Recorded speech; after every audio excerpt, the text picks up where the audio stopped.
आज चाहिँ म सागको बिरुवा रोप्नको लागि यहाँनिर छठमा आएको छु हैन। यहाँ चाहिँ मैले अघि नै दिउँसो रेडी बनाएको छु है। यहाँनिर मैले माछाको कार्टुनमा अब म बिरुवा सार्छु है।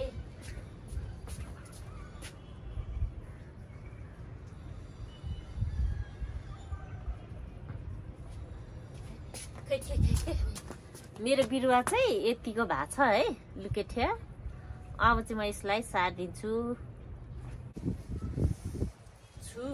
हावा चल्यो कपाल भन्ने बिर्सेछु। अब चाहिँ म रोप्दैछु। साँझ भयो। साँझमा चाहिँ घामले भेट्दैन भन्छ नि त। यो चाहिँ मैले मेरो सेकेन्ड लटको साग हो। यो चाहिँ फर्स्ट लटमा रोपेको थिएँ कि राम्रै भएन मेरो। अनि फेरि बिरुवा राखेको अहिले यस्तो भएको छ। अब म चाहिँ यसलाई चट्ट कार्टुनमा सार्दिँदैछु। हेरौँ कस्तो हुने रहेछ है।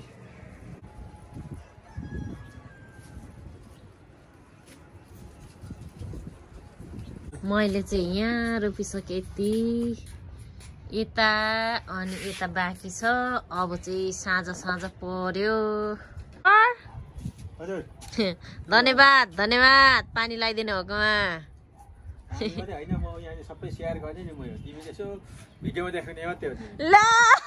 यो चाहिँ मैले कसले रोपेको होला सरले रोपेको होला नि यिनीहरू सबै होइन। अब चाहिँ मैले माथि रोपराप गरेर सिद्धायो है। अब चाहिँ म खानाको तयारी गर्दैछु। आज चाहिँ म पोर्क राइस साग एन्ड राइस खाने मेरो प्रोग्राम छ। म चाहिँ खाना बनाउनु तयारी हुँदैछु है। साग र मासु पाक्दैछ है मेरो चाहिँ। ल आमाको चाहिँ रेडी भइसक्यो म्याम। पोर्क साग राइस खोर्सानी सालेड दाल। आमा चाहिँ कम्ती देऊ है कम्ती भन्दै हुनुहुन्छ यहाँनिर। त्यही भएर कम्ती ल्याइदिएको हाम्रो आमालाई चाहिँ। आमाको म्याम कम्ती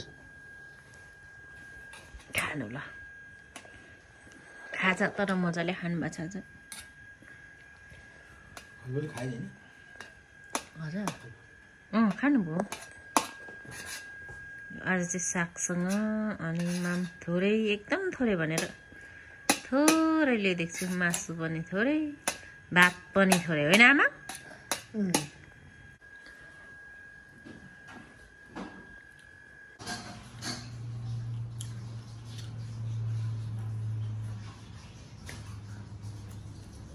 मासु अझै खाने आमा?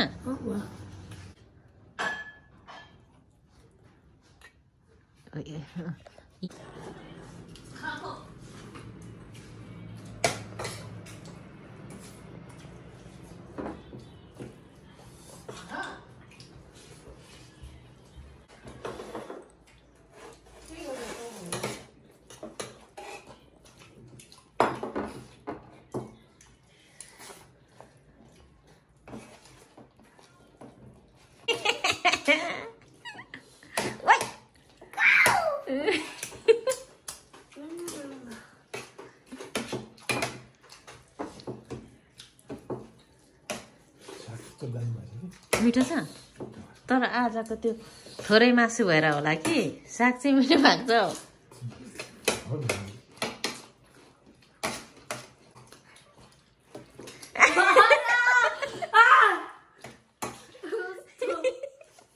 सानो पिरो छ है छोरी। अर्कोपट्टिबाट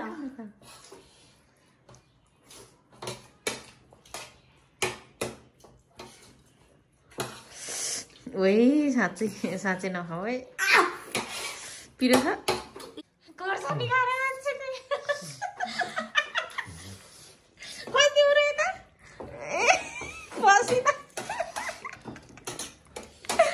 यसमा टोक्दा नै हुन्छ। यति सानो मान्छेले हेरेर खाएर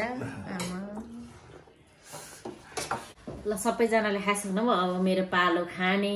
आज चाहिँ थोरै मासु थियो सागसँग बनाइदिएको अवस्था। थोरै मासुमा रायो साग हालिदिएको तर मिठो भएको छ है।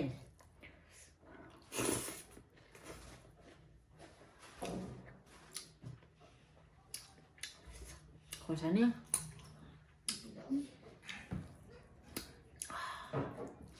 यो चाहिँ खतरा छ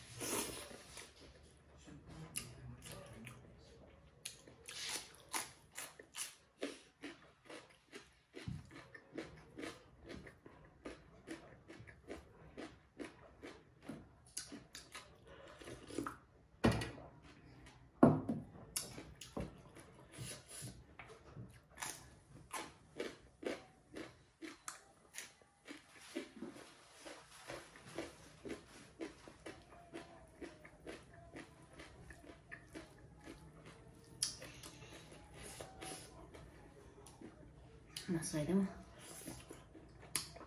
जहिले मासु छाडेपछि भएर मासु खाना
आज चाहिँ गरेर कस्तो निन्द्रा लागिरहेछ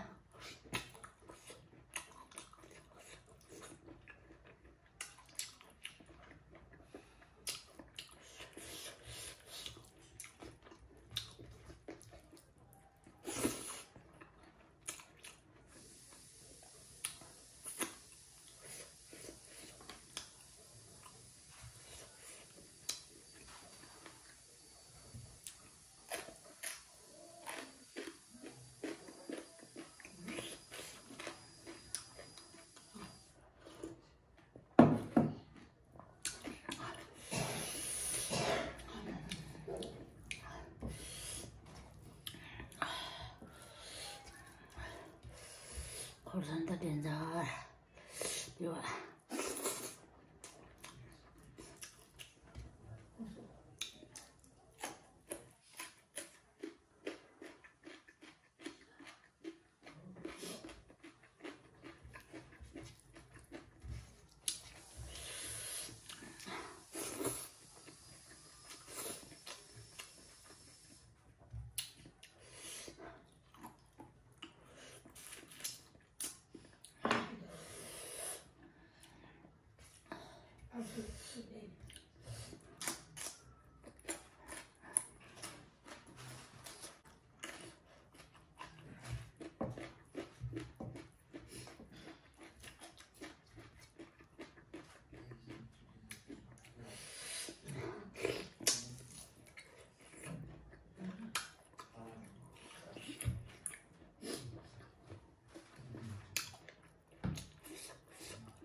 आज चाहिँ खतरा निन्द्रा लागिरहेको छ मलाई